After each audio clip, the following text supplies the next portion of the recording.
هنا صوت المنتدى.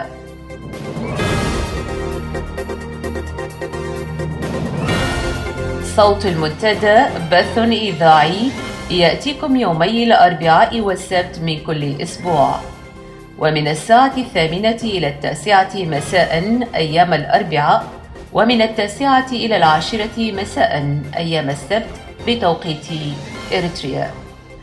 صوت المنتدى على الموجة القصيرة 11720 كيلو هرتز أو 25 متر باند، وعلى مدى 24 ساعة على القمر الصناعي النايلسات ب8 درجات غربا، وعلى تردد 11678 بالاستقطاب الرأسي.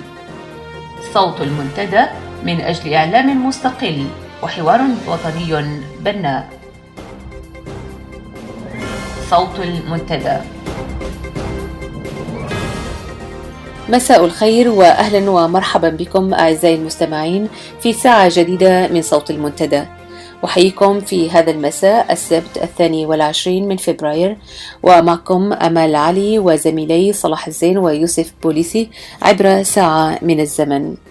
في برامج هذا اليوم نبدأ معكم بالأخبار، يلي ذلك اللقاء الذي أجريناه مع الدبلوماسي الإريتري السابق الأستاذ حمد كلو حول الوضع السياسي الراهن. تتخلل برامجنا مجموعة من الأغاني، نتمنى أن تبقوا معنا وأن ننال حسن استماعكم ورضاكم. أهلا بكم.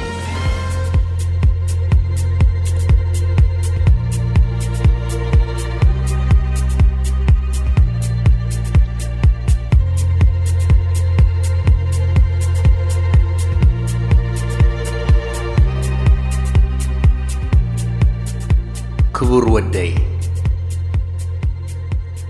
نعلم انتخيد كايا ككم قصا نهيوت انتفليت كايو قصا نحق انت اوتي خايا ناصا نعلم عدل ديلكا ترقصا. كبر ودي نحميت انت الجيس كالا صدري، نفقري انت حاويس كالا قبري، نتحتنا انت هيبكايا خبري، امان بامان تنبرا زامدري. كبر ودي نعاشا زربان تهيبكايو زبانكا،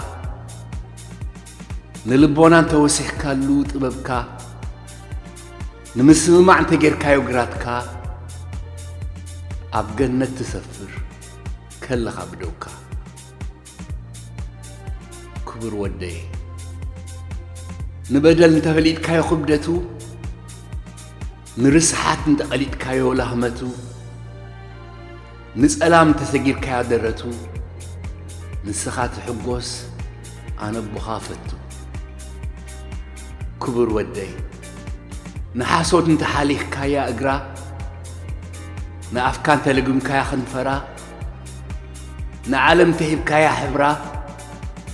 زودي كلنا نبلع انجرا.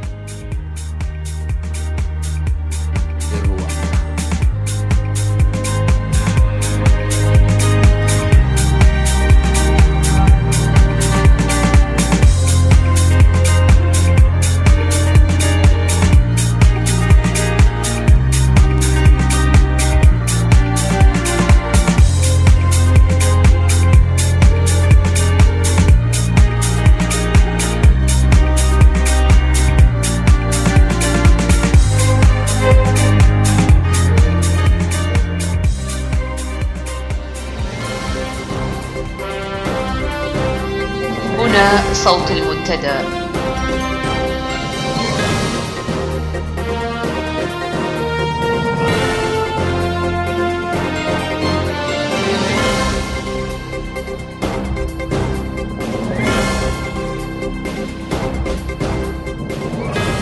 في عناوين الأخبار لهذا المساء: مصرع 12 مواطنا وإصابة 29 في حادث حافلة على طريق كرن تسني.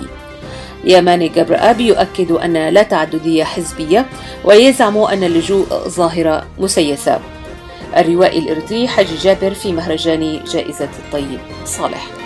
الأخبار بالتفصيل. لقي 12 مواطنا مصراعهم وأصيب 26 آخرون بجروح خطيرة يوم الخميس الماضي جراء اصطدام حافلة ركاب متجهة من كرن إلى تسني بجبل في منطقة مرتفعة ووعرة تبعد كيلومترات قليلة عن مدينة كرن. وأرجع تلفزيون النظام الحاكم أسباب مثل هذه الحوادث والتي حصدت أرواح 16 مواطنا خلال 3 أشهر إلى قدم المركبات التي تستخدم في مجال السفريات بين المدن والعاصمة، متناسيا أنها من مسؤولية النظام حماية المواطن ومراقبة ومتابعة سلامة المسافرين وصلاحية وسائل المواصلات.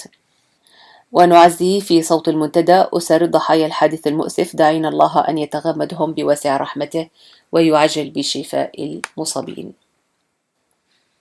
أنكر مسؤول الشؤون السياسية للنظام ومستشار الرئيس يماني جبرآب أن تكون لدولتي إيران وإسرائيل أي قواعد عسكرية على أراضي إريتريا، معتبرا أن كل هذا الكلام مجرد إشاعات. جاء ذلك في لقاء أجرته معه قناة روسيا اليوم، حيث زعم أن ظاهرة اللجوء من إريتريا مسيسة، متهما أمريكا بالوقوف وراء ذلك كونها تكون أعداء لإريتريا.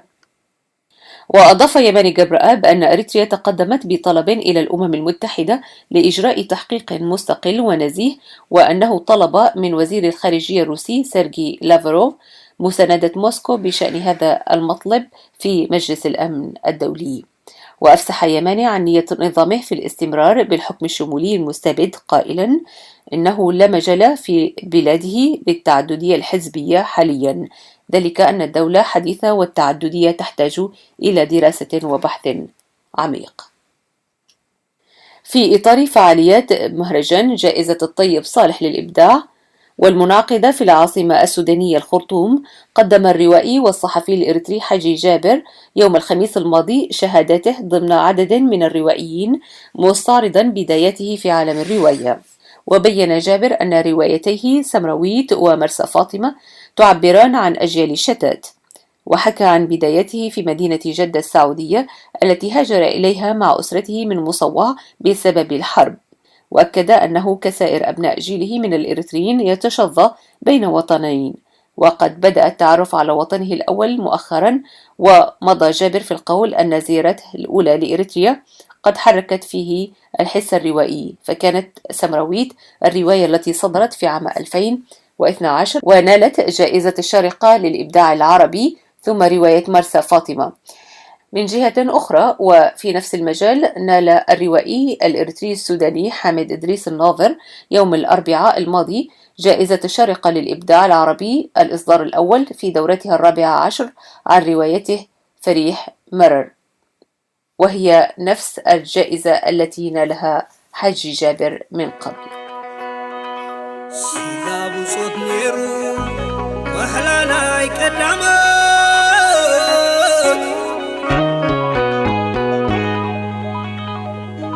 مزوعي زعاب يشمت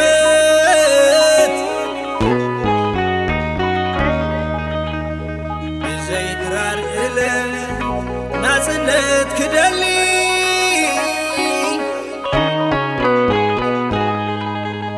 شفنا رشي عمو سونا يتما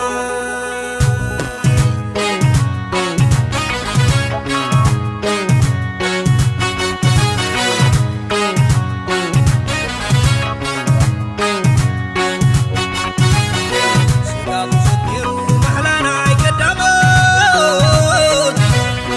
بزاي مزوعي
برا لخدو أني سيقف الكتبة على خدو فتحي وقسمك يفرس على خدو هاي تتحمل الكتبة على خدو رواق الركب سلام السعانة فتح نقس وقوة مداني رواق الركب سلام السعانة فتح نقس وقوة مداني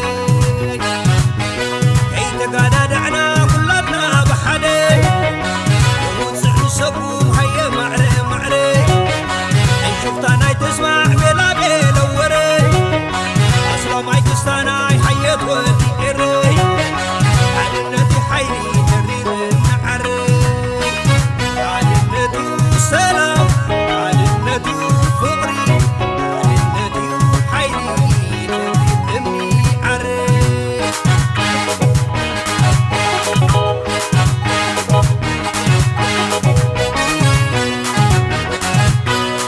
هاي عابية كان جبنا تبركوها كي ننسك حية تبركوها نعدا يكون تبع تبركوها عالم تقربت ضيها شتوخة توقع إلامها يكا على ورساي مسزغها أمام معوي قازات سقري عريني هاي كده حسري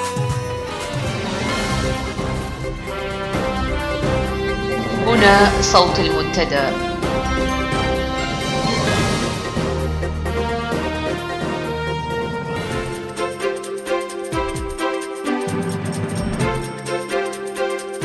حوار المنتدى.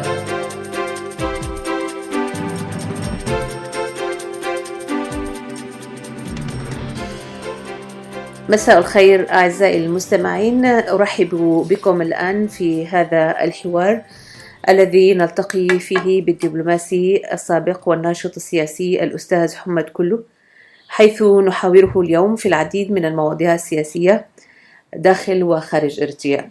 في البداية اسمح لي أن أرحب بك أستاذ حمد وأشكرك على تلبية دعوتك لنا في صوت المنتدى، وأهلا بك. وأنا بدوري أشكر المنتدى، وهذا الشكر موصول للسيدة آمال الله يخليك لاستضافتها لي. وبلا شك صوت المنتدى ما في شك إضافة جديدة في المجال الإعلامي والمجال الوطني. صحيح دون أن ننتقص من جهد الآخرين، كانت هناك مواقع وكانت هناك إذاعات ممثلة في إذاعة عرقوكباي، وإذاعات أخرى كانت بتسمى إذاعة أعتقد الشروق، مرة كنت عملت فيها مقابلة. وأيضا كان في الجهد اللي بذل في وما زالوا يقدمون بالتأكيد يعني وأيضا تلفزيون الحوار لعب دور كبير جدا. احنا نأمل في انه ايضا صوت المنتدى ايضا ان يرتقي بهذا الجهد، واهم شيء هو ايصال هذا الصوت للمواطن الاريتري في الداخل. هذا هو ما نرتجيه، ونأمل انه في المستقبل أن يكون في جهد كبير وكل القوى يعني تحاول أن توجه هذا الخطاب للداخل، لأنه ربط الداخل بالخارج هو ده الشيء المهم والمطلوب يعني. نعم بالتأكيد. ونحن بدأنا أساسا وهدفنا أن نصل لشعبنا في الداخل، وأتمنى أن نكون عند حسن ظنك وحسن ظن شعبنا بنا. عموما دعنا نبدأ الحديث ومباشرة أسألك في ظل الحديث عن الوطن تتوارد الكثير من الأفكار، يعني أصبح وطن يعاني من هموم كثيرة، تدهور سياسي اقتصادي إنساني، معاناة الشعب في الداخل والخارج، أيضا مسائل اللجوء والأخطار الكثيرة التي يواجهها شعبنا بكل أنواعها. في ظل مشهد كهذا ماذا يخطر في بالك؟ ماذا يمكن أن تقول عن هكذا واقع؟ الواقع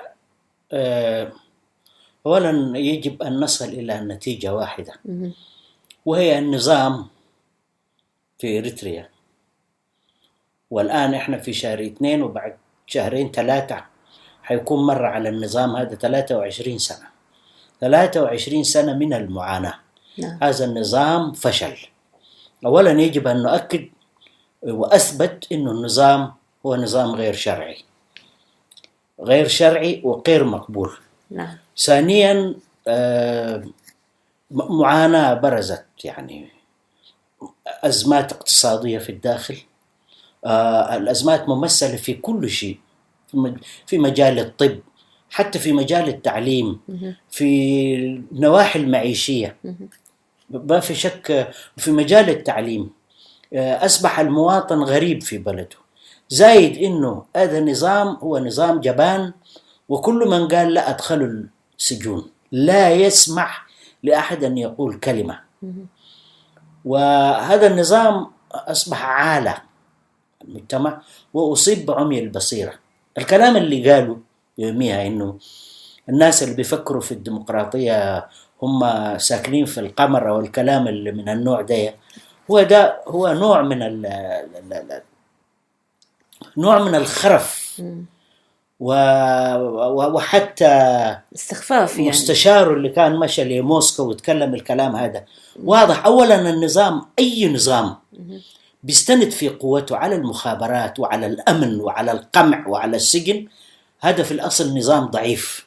إنما عملية سقوطه مرهونة بنضوج مجموعة من العوامل. بالتأكيد هذا النظام الآن فشل وهو في طريقه للسقوط. يعني ما نقدرش نحدد، لأنه في العمل السياسي 1 زائد 1 مرات ما بتركب 2، لكنه أعتقد هذا النظام أصبح عالة ووبال. على المستوى المحلي أصبح مصيبة هذا الرجل. على المستوى الإقليمي واضح إنه النظام يعني بتعاني منه القوى الإقليمية. الآن ما قاعد يجري بينه وبين اليمن وسجن البحارة والمشاكل الموجودة وغيره وغيره وغيره وغيره، إيه ذنبهم؟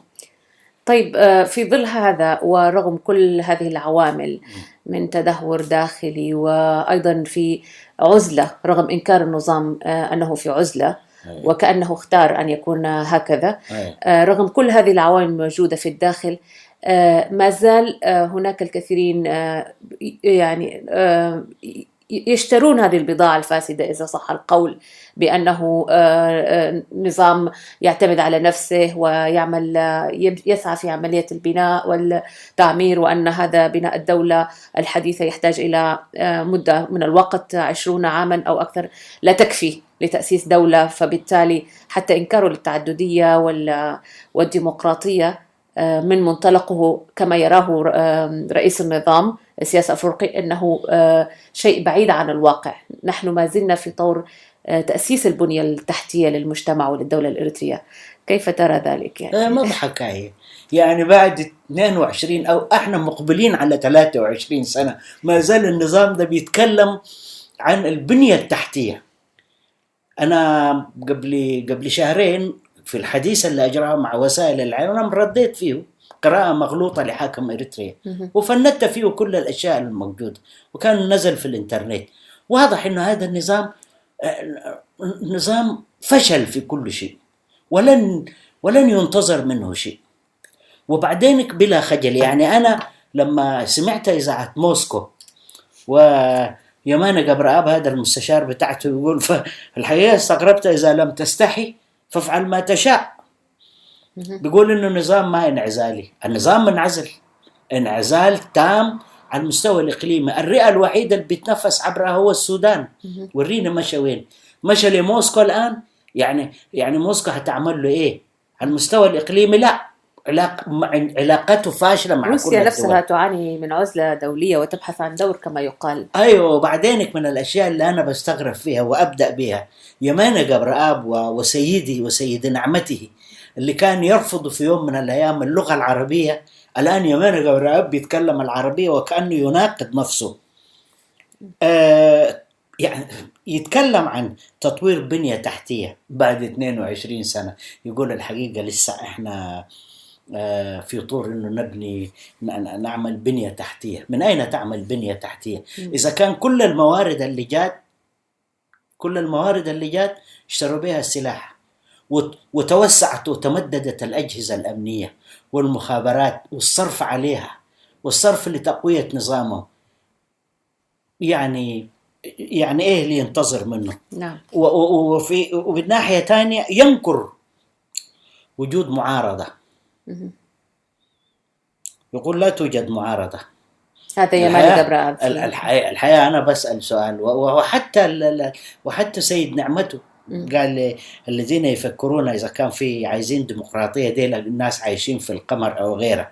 الحقيقة المعارضة موجودة، معارضة موجودة في الداخل، معارضة موجودة في الخارج، معارضة موجودة في الخارج أيا كان حجم دوره وغيره.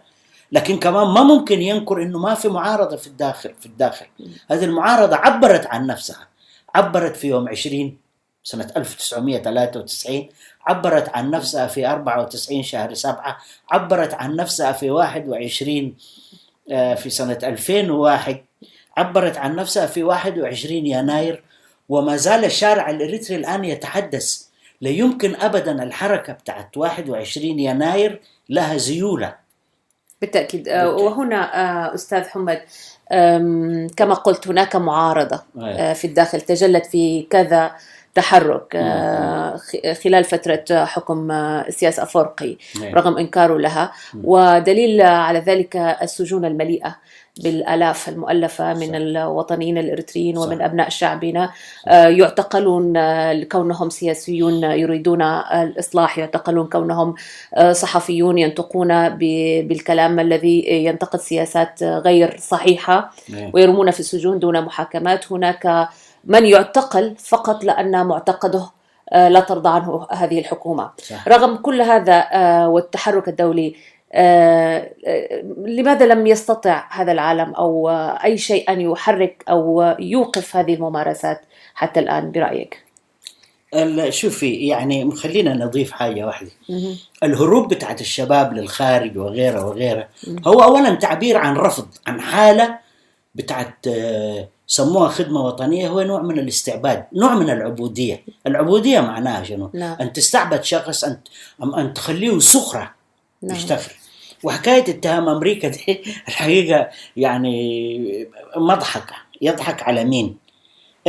حتى الكلام اللي قالوا إنه إحنا ما أجرناش جزر وغيره، يعني ليش؟ ما واضح. هو قالوا، كل الناس قالت إنه أجر ونظام بعيش مستعد يبيع أي شيء، مستعد يبيع هذه أي حتة من الأرض ببيع. وفشل في تاريخه كله. نعم. فشل بالأسلحة اللي كدسها، راحت حنيش. نعم. وراحت بادمة، والآن ممكن تروح أي حتة تانية في الرجل ده في مغامرات في غيره. الحقيقة هذا النظام أصبح عالة، وبالتأكيد في لحظة تاريخية معينة حيزول. نعم. أنا هذا الموضوع واثق منه. نعم.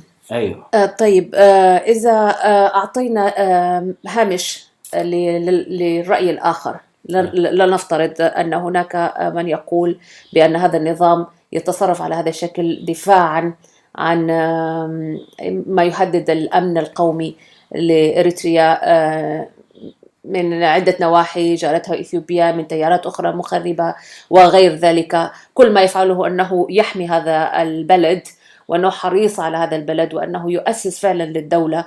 ولذلك من حرص القيادات لهذا السبب هو منغلق، ولهذا السبب هو يفعل ما يفعل، بادعاء أن من هم في السجون أيضا يهددون الأمن القومي. وهناك من يقتنع بهذا الشيء.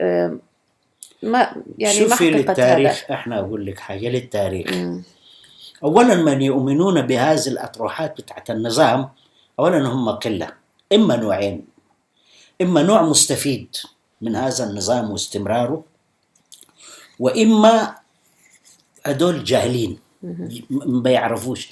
ما واضح هو سجون وهروب وحاله بتاعت مجاعه واوضاع اقتصاديه سيئه، ووضع خلال 23 سنة لم يقدم شيء، واضح هو لكل الناس الواعين. أعتقد قطاعات كبيرة جدا من الشعب الإريتري، قطاع واسع من الشعب الإريتري يبقى في الداخل، الخارج مقتنع، حتى في الداخل مقتنعين إنه هذا النظام فشل ولا يزرف عليه دمع إذا رحل. طيب برأيك يعني لماذا التركيز على فكرة أن أمريكا تحكم العداء لإريتريا، وهذا هو السبب الأساسي وراء ما يعانيه هذا النظام من سياسات أمريكا التي تذهب عن طريق الأمم المتحدة لتفرض عقوبات على هذا البلد؟ ومن أين ينطلق عندما يؤكد دائما أو يحاول يبرر ما يفعله بأنه يعني عداء أمريكي له؟ من أين ينطلق؟ وفي الواقع هذا الرجل في بداياته كان يعتقد أن أمريكا حليفة له وهي حتقدم له كل ما يريد، وهذه مسألة انتهت. والقرارات اللي صدرت ضده من أمريكا أو غيرها هو قرار دولي، هو الجرائم هو ارتكبها، ما هياش جديد. والأمريكان فعلا وقفوا ضده ويكفي إنه في بداية القتال مع إثيوبيا جات سوزان رايس وأساء لسوزان رايس وتحدث زي ما هو وعمل حلف وعربت في المنطقة كما يشاء. الأمريكان قالوا له لا، لكن كمان ما ممكن ينكر إنه في يوم من الأيام إنه ملا الزيناوي وبقواته تقدم ووصل، تجاوز تسني ووصل إلى بارنتو ووصل إلى صنعافي، وكان أمامه سياس بيطبق في عفش عشان يمشي الساحل. الأمريكان قالوا لملا الزيناوي ستوب، أرجع، خلي يعطى فرصة أخرى. هو بيعرف، هو الحقيقة هو معاد بأمريكا من موقف سياسي أو موقف مبني على أسس أيديولوجية ولا أسس سياسية، أبدا. هو عنده عقلية محددة، يا أنت معاي يا ضدي، هذا هو. طيب أيضا أستاذ حمد في لقائه السياسي الأخير مع أجهزة الإعلام من ضمن ما طرحه أن لا حزب سياسي أو إلا حزب الجبهة الشعبية في هذا البلد، وكان يدعو أو يروج لفكرة تهيئة هذا الحزب أو إحياؤه من جديد وتقويته وما إلى ذلك. هذا ضمن عدم إيمانه بالتعددية ولا حوجة لها. باعتبارك مناضل من تجربة أيضا مختلفة، جبهة التحرير الإريترية، وعملت في ظل الدولة الإريترية، كيف ترى هذا الشيء؟ كيف تقيم عموما هذه التجربة وكيف ترد على هذا النوع من التفكير؟ هو من فترة طويلة جدا، وهذا حقيقة موجودة. ما في شك احنا لما نيجي نتكلم عن تنظيم الجبهة الشعبية، ما في شك هذا التنظيم لعب دور كبير جدا في إنجاز المرحلة التاريخية اللي كل الشعب الإريتري ناضل من أجلها. لكن هذا الرجل هو اللي أنهى هذا التنظيم، أنهاه وخدت بديل له. الآن الأجهزة الأمنية والمخابراتية هي اللي بتحمل نظامه. أما تجاه الجماهير، من متى كان يؤمن؟ السياسي لحس كل الكلام اللي قاله، عودنا حفاش، النصر للجماهير، فين الشعارات دي؟ انتهت.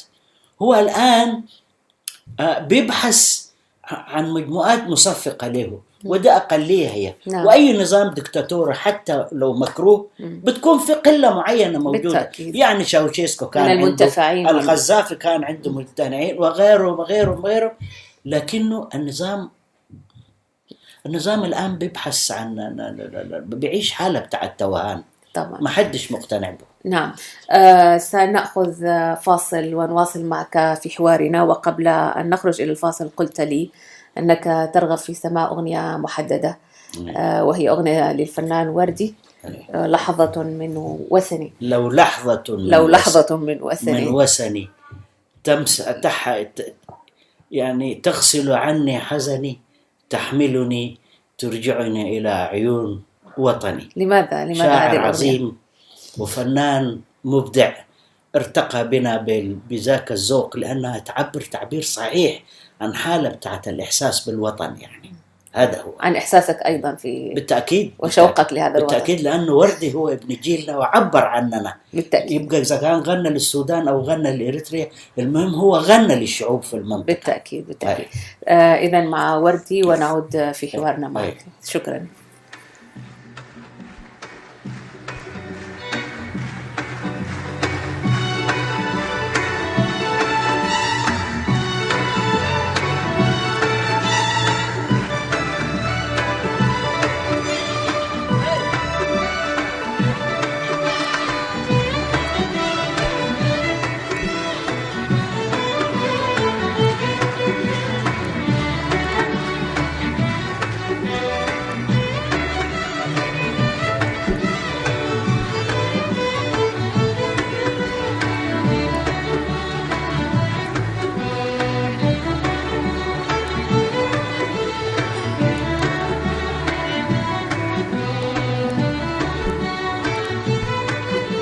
لو لحظة من وثني، لحظة من وثني تغسل عني حزني، تغسل عني حزني، تحملني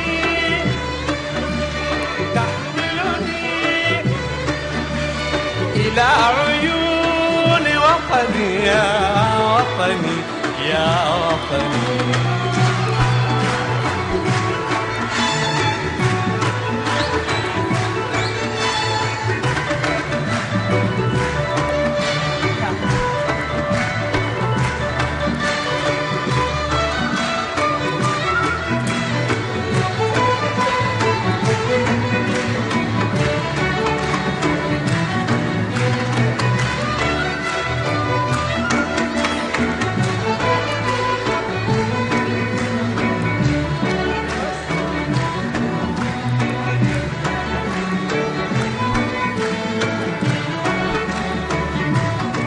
لو لحظة من وثني، لحظة تغسل عني حزني، تغسل تحملني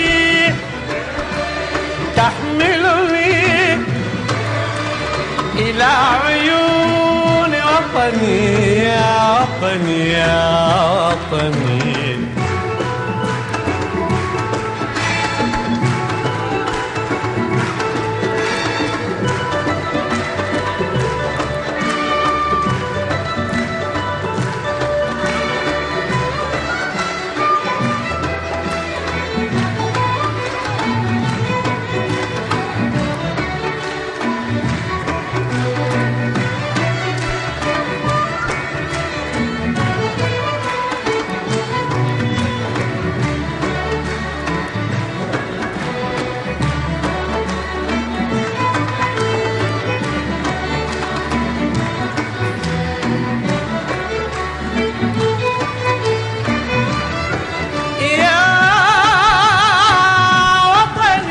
يا وطن الأحرار والصراع، يا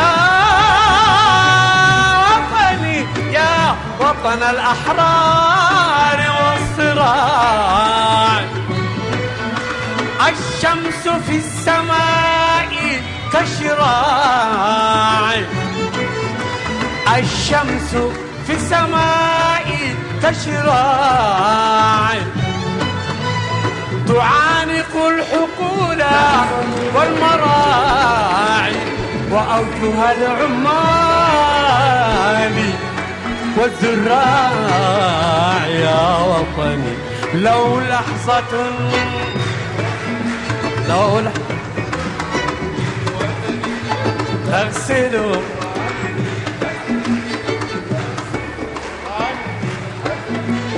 تحملني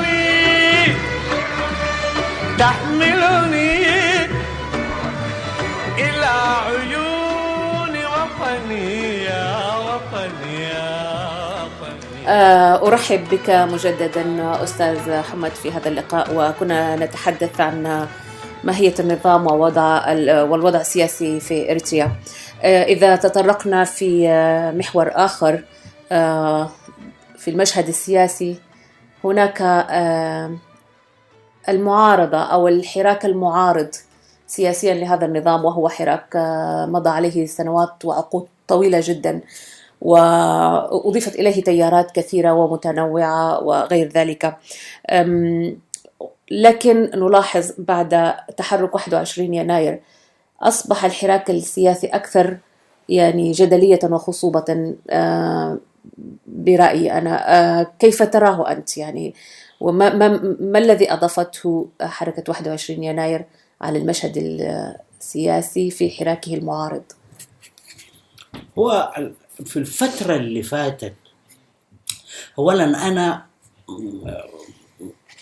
بارتباطي كنت موجود مع الحكومة الإريترية، فما جيت هنا إلا 2008. نعم. ولاحظت أنه سبقني حراك كان موجود. نعم. والمعارضة الإريترية في أديس أبابا كانت موجودة. نعم. والحقيقة أنا لما جيت كنت بتابع نشاط المعارضة. كان في مشهدين، مشهد مرتبط بالتنظيمات الموجودة في أديس أبابا، وكان في ملاحظة تانية أيضا بسمع قبل ما أجي أنا بسنة 2008 يقولوا لي حصل اجتماع في جنيفا، حصل اجتماع في بروكسل، حصل اجتماع فين، حصل. أنا نعم. كنت بسأل إيه ليش الاجتماعات دي، ما هي نتيجتها؟ نعم. غيرها. وأيضا كنت أحاول يعني أقرأ عن قرب وجهة نظر الغرب، وعلى رأسهم الولايات المتحدة، وجهة نظرهم تجاه المسألة الإريترية وحلها. في تلك الفترة لما جيت أنا هنا كانت المعارضة كلها بتعتقد أنه لابد من إنهاء النظام عبر السلاح، الحركة المسلحة. لكن كان واضح أنه بالرغم من وجودهم في إثيوبيا ما سمحت لحد عشان يقاتل النظام ولم تقدم أي دعم. كان قبل ما أجي أنا كان فحل في صنعاء وحاول أن يقدم شيء، لكنه ما حصل شيء. هنا بعد كده في سنة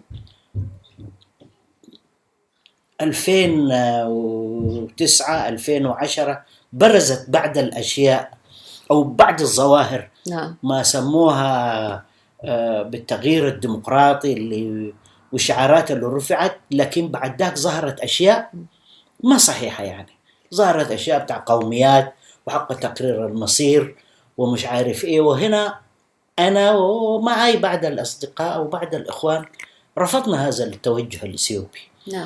وقلنا إنه إحنا ما قلنا الناس ما تمشي أديس، لكن كمان قلنا للناس وما زلنا بنقولها إنه يجب أن يكون القرار الإريتري قرار مستقل لا يتدخل فيه مكتب المخابرات الإثيوبي اللي ماسك الملف الإريتري. وحصلت مؤتمرات، وبعد المؤتمرات حصل حتى مؤتمر أواسا ومؤتمرات بتاع الشباب في منطقة اسمها مش عارف في إثيوبيا.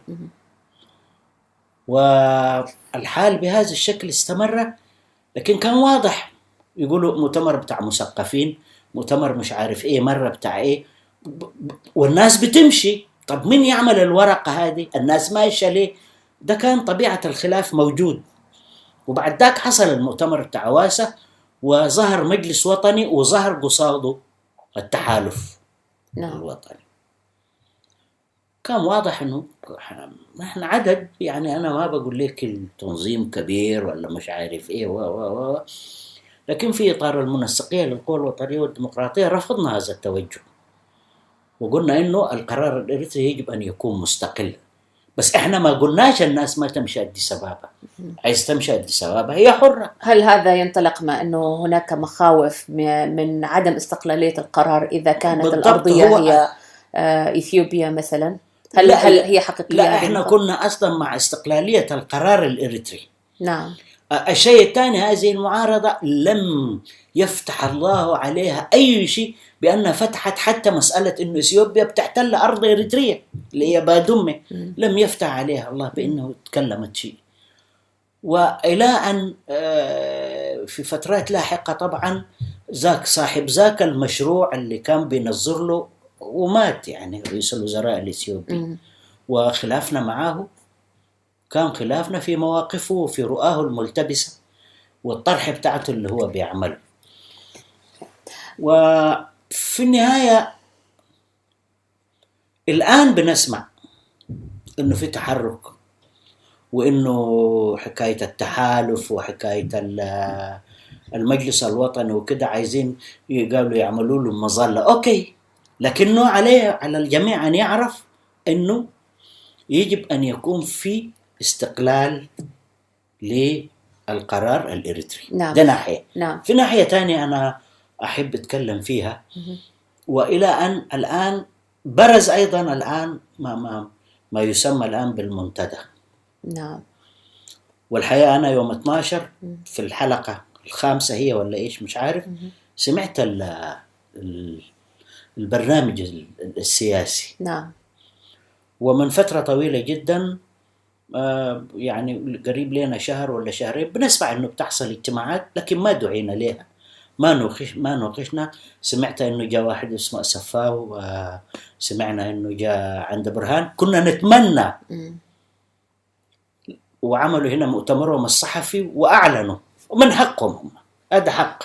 نعم. مكفول للجميع، لكن كان من المفترض نعم أن يلتقوا على الأقل هنا في لندن بالنخب اللي بتمثل الفعاليات في جلسة خاصة وإنه إحنا سبق أن سمعنا إنه يسموه بالتقرينيا المدرخ أو الفورم، يعني كنا بنسمع إنه هو يعني عايز يبدأ بداية صحيحة، وإنه إذا كان في تغيير في إريتريا حيحدث يجب أن يتم هذا التغيير بإجماع كل القوى الوطنية. نعم. في إريتريا تبقى في الداخل أو تبقى في الخارج. كنا نتمنى إنه، وهذا أنا أمنيتي، هو صحيح خدت برنامج مسيء أنا سمعته في الحلقة وشيء جميل، لكن بينقصه شيء واحد. هذه الورقة يجب أن تطرح مع كل الفعاليات الإريترية. نعم. أنا ما بقول يدعو الناس بأديس أبابا بالمئات وكده، لكن على الأقل من الفعاليات كلها يختاروا منها القيادات وتجلس الناس مع بعض وتتخطى أوراق. نعم. وهذه الأوراق تنبثق عنها ميثاق عمل وطني، وتتعمل خارطة طريق عشان إحنا زي ما هم قالوا والكل يقول عشان ما نواجه بقيام دولة فاشلة في إريتريا وتبتدي مسائل لا يحمد عقباها. نظام ساقط، لكن علينا أن نعد نفسنا بالتأكيد. وكلاوس فيتس ذاك المنظر الاستراتيجي الألماني كان بيقول الجندي اللي ما تدربه في وقت السلم ممكن تدربه في وقت الحرب. ده أنا بقول. في نقطة أخرى أنا جزئية تانية عايز أعلق عليها، لأنه في بعض المسطحين بيقولوا كلام وده كلام خطير. هو أولا إحنا لما نيجي نتكلم عن موضوع إريتريا، وأعتقد كثير من الناس اللي سمعته في المنتدى واعين وناضجين للمسألة دي. نعم. إنه الموقع الاستراتيجي بتاع إريتريا ده موقع حساس، وعلينا أن نكون حذرين. في جغرافيا معينة تضع بلدان في مواقع حساسة لابد من أن تكون حذرة، حتى لأنه أي تغيير إذا ما تم بشكل إجماع يبقى فيه نوع خطورة. زايد إنه الموقع الاستراتيجي بتاعتنا هو محل مطامح قوة دولية كبيرة. نعم. نبدأ من مرحلة تقرير المصير إلى الآن هذه القوة الدولية عينها على الموقع بتاع إريتريا، ولذلك أي تغيير يتم أنا لما قلت إنه التغيير يجب أن يتم بالتوافق بين الداخل وبين الخارج.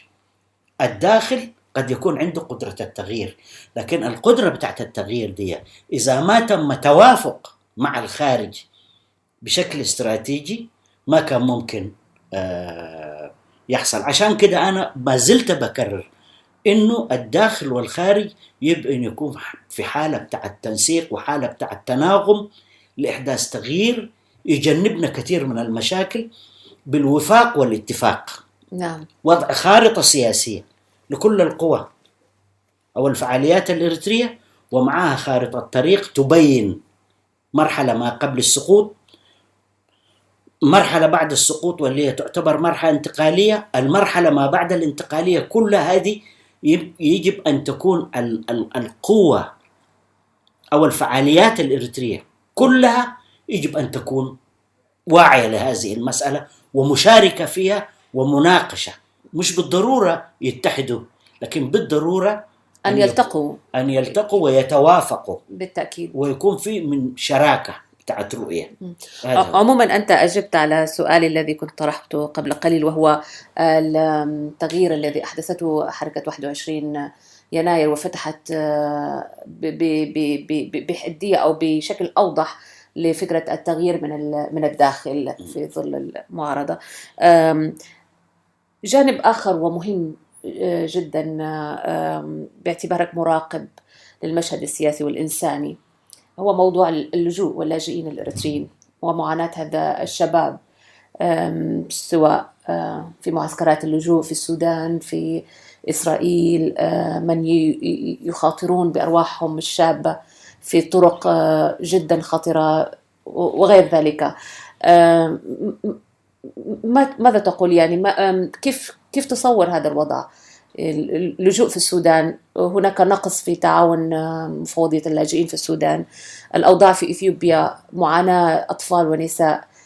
ماذا يمكن أن تقوم به القوى المعارضة أو الناشطون السياسيون والإنسانيون في هذا المجال يعني برأيك؟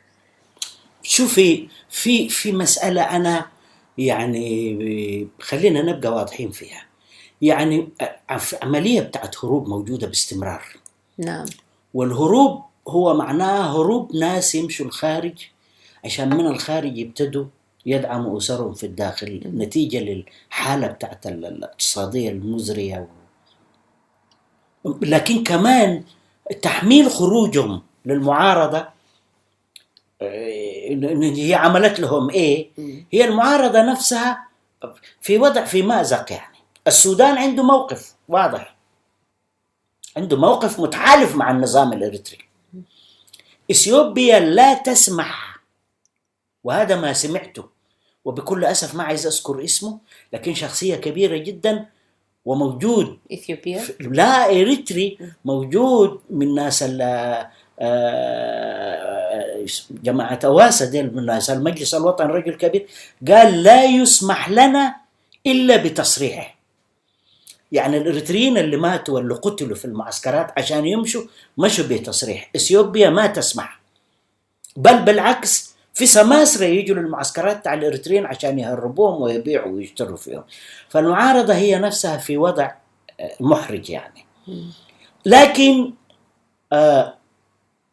يعني المعارضة مثلا جمعيات حقوق الإنسان ومنظمات المجتمع المدني وغيره، أنا ما بقلل من دورهم، لعبوا دور كبير في حدود إمكاناتهم بالتأكيد. ودي مأساة هي ما نقدر نسيطر فيها، مأساة لا يمكن أن تحل.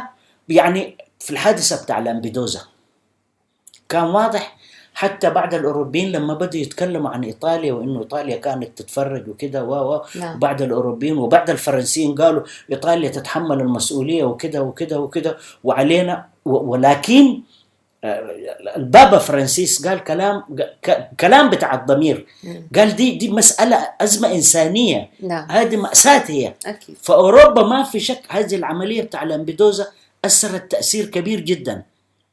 الرد الوحيد اللي مفروض أوروبا تعمله وأمريكا تعمله الرد على النظام. نعم. الرد على النظام يجب أن يتم تحالف وتأييد المعارضة والضغط على الدول لإسقاط هذا النظام عشان المسألة تتحل. يعني لما عايزين نحل مسألة يجب أن نحلها بشكل جذري. هذه المأساة وين؟ هل الأزمة في إنه إريتريا عدمت إنها تؤكل أبنائها أما في النظام موجود؟ ما ممكن النظام يا إما تعمل خدمة وطنية وتنهي حياتك هناك أو تخش في حروب هو ما مقتنع بها أو تدخل السجون. فإذن المأساة والمعاناة الموجودة هو نتاج لنظام قمعي فاسد. الشيء الوحيد اللي يتعمل عشان العالم كله يتضافر بالإضافة إلى المعارضة الإريترية لإسقاط هذا النظام. نعم. هذا هو الحل الجذري. نعم. نعم. نعم.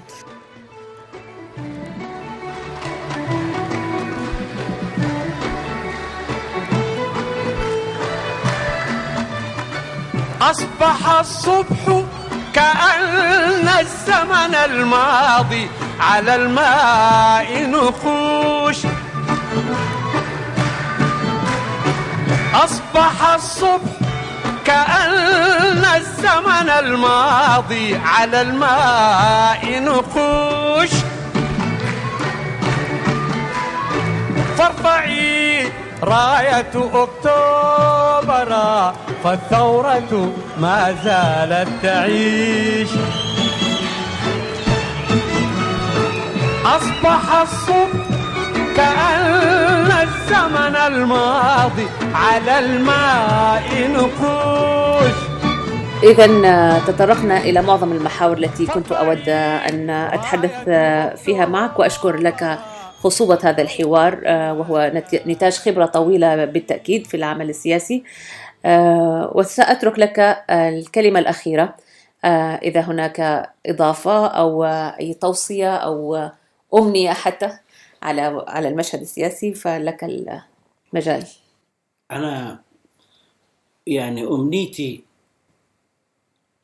أو ما نناضل من أجله أو ما نتمنى أن يتم في هذه المرحلة، وكل مرحلة إذا الناس ما قروها وعرفوا متطلباتها نعم. دائما بعيشوا حالة بتاع التوهان. أنا في تقدير الحركة بتاع 21 يناير تركت آثار وأكدت أن الساحة الإريترية حبلى بكثير من المفاجآت.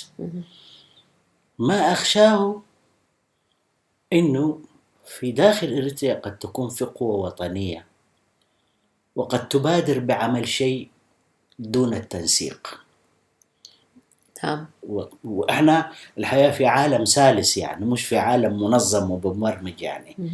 وممكن تحصل حاجة إنه قبل ما النظام يتغدى يتعشابنا إحنا نتغدى، وقد تحصل حاجات بهذا الشكل. نعم. على كل حال دي ضد من هواجس هي قد لا تكون موجودة. نعم.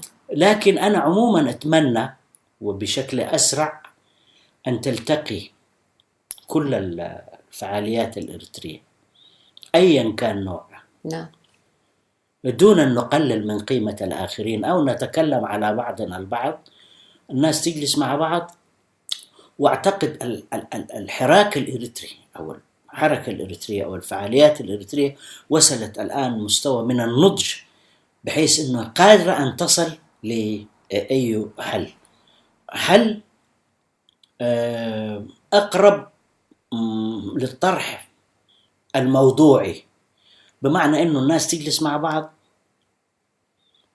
وتناقش وتعمل ميثاق عمل وطني مشترك مش موحد. نعم. مشترك بالوفاق والاتفاق، مرتبطة معه خارطة الطريق تقدر تبين معالم الطريق للمستقبل الإريتري، حتى لا نفاجأ. نعم. حتى لا نفاجأ بأشياء غير متوقعة. وعلى كل حال الإنسان دائما زي ما قال المتنبي ما أضيق العيش لولا فسحة الأمل. احنا دائما في الأمل في إنه قبل سقوط النظام علينا أن نرتب بيتنا الداخلي. نعم. هذا وشكرا. شكرا لك، وأنا أتركك مع فسحة أمل على أن ألتقيك مرة أخرى. سعدت جدا بلقائك وبكرم هذا الحوار، وأتمنى لك الصحة والعافية. شكرا. تحياتي. يا بلادي يا بلادي يا بلادي يا بلادي يا بلادي يا مغاني وطني، لو لحظة تغسل عني،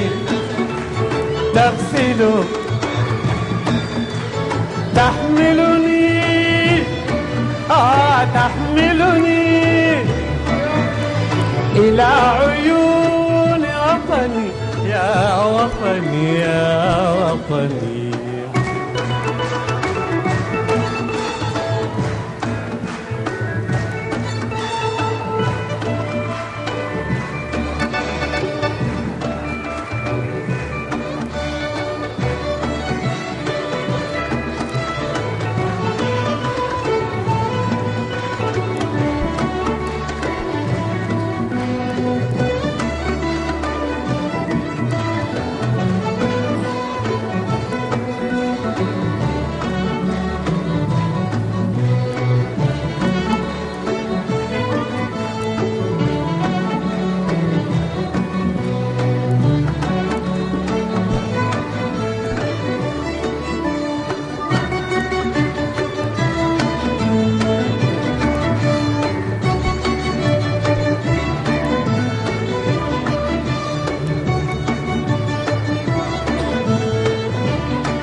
أجمل من فراشة مجنحة، أجمل من فراشة مجنحة على ضفاف المقرن الجميل.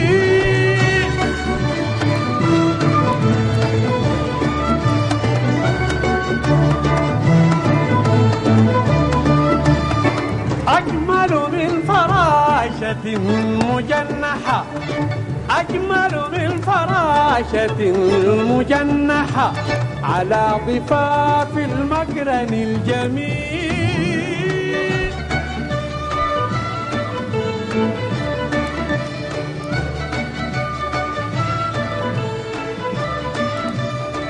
أجمل من نوارة، نوارة مفتحة ترقد تحت ذهب الأصيل.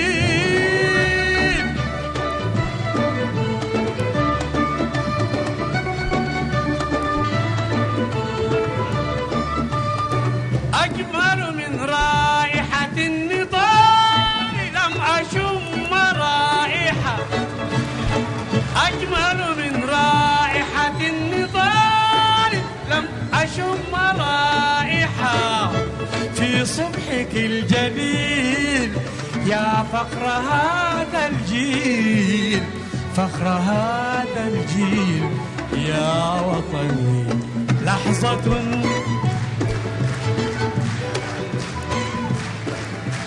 تغسل عني، تغسل تحمل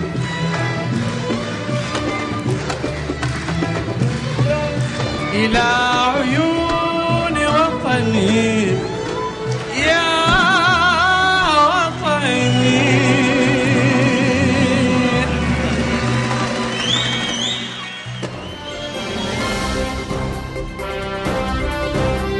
هنا صوت المنتدى.